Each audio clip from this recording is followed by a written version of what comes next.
You're watching Talking About Orks.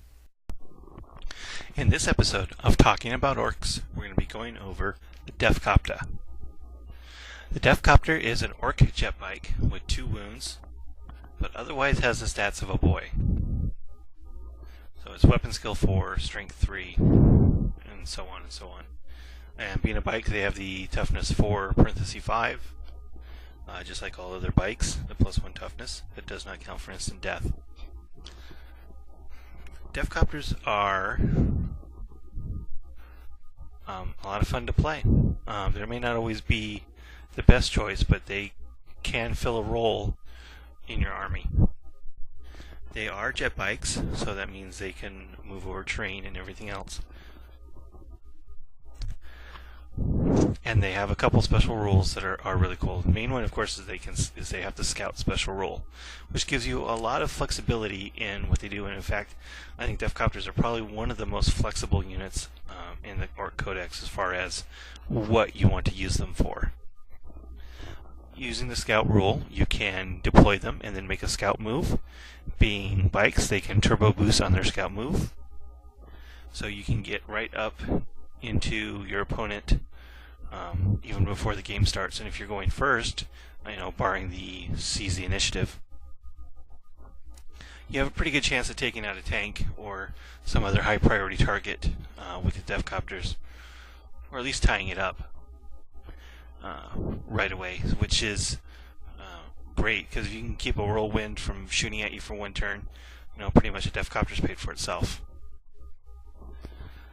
They can be taken in units of 1 to 5, and if you're going to be sacrificing them, it doesn't really matter how much you take, but if you're planning on keeping them around for a little while, I would recommend either running them in units of 5 or units of 1. But they do get a little spendy in units of 5, and the reason for that is leadership.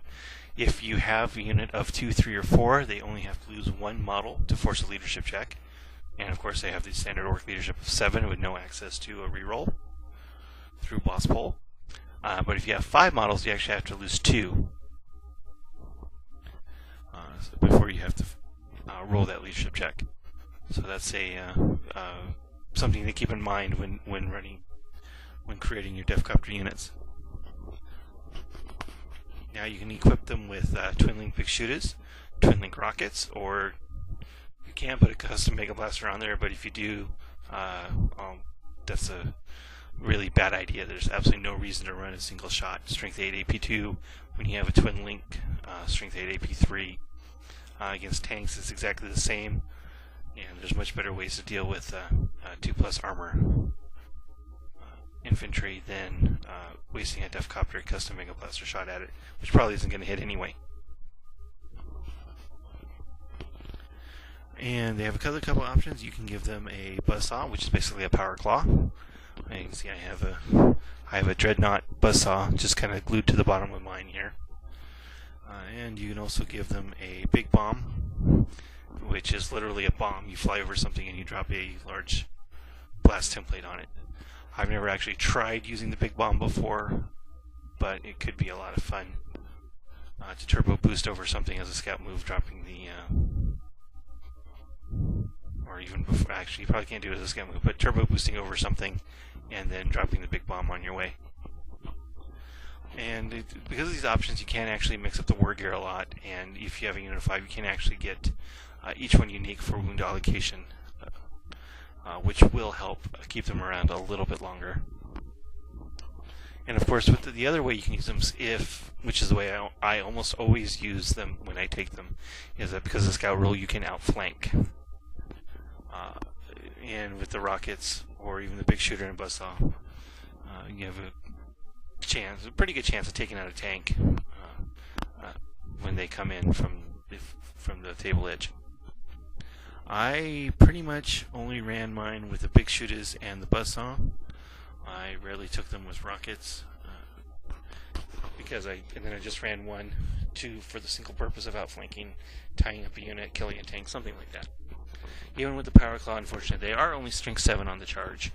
They're base strength 3, double with the power claw +1 for the furious charge.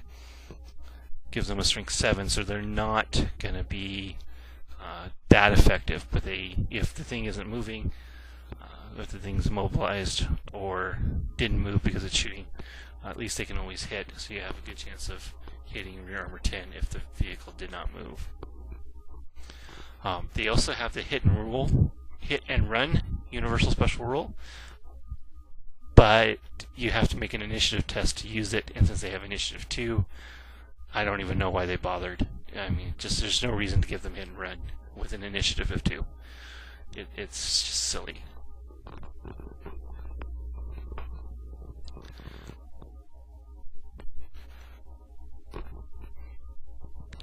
So that's the Deffkopter. I'm not a huge fan of Deffkopters, and let me tell you, this is my first fast attack video. I'm not a big fan of any of the fast attack choices in the Ork codex. They're all extremely fragile. They're all pretty expensive for what you get, and they're all can easily be separated from your main force, and so they all have to be played very carefully. If you're going to run Deffkopters as normal units, which means not a sacrifice, you definitely need to be very careful. Turbo boosting them back and forth in your own deployment zone, like you would see an Eldar player do to get that 3+ turbo boost cover save, and then run to an objective at the end of the game is probably not a bad idea.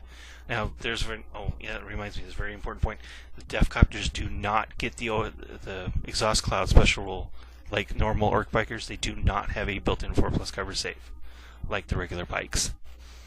So the only way they can get a cover save is when they turbo boost. But unfortunately, depending on how you look at it, Deffkopters are actually a pretty common sight on the battlefield these days because of the Assault on Blackreach. Yeah, and I'm stuck with 3 of them myself. I don't think I've ever actually played these in the game, but I painted them up at least to a basic base coat.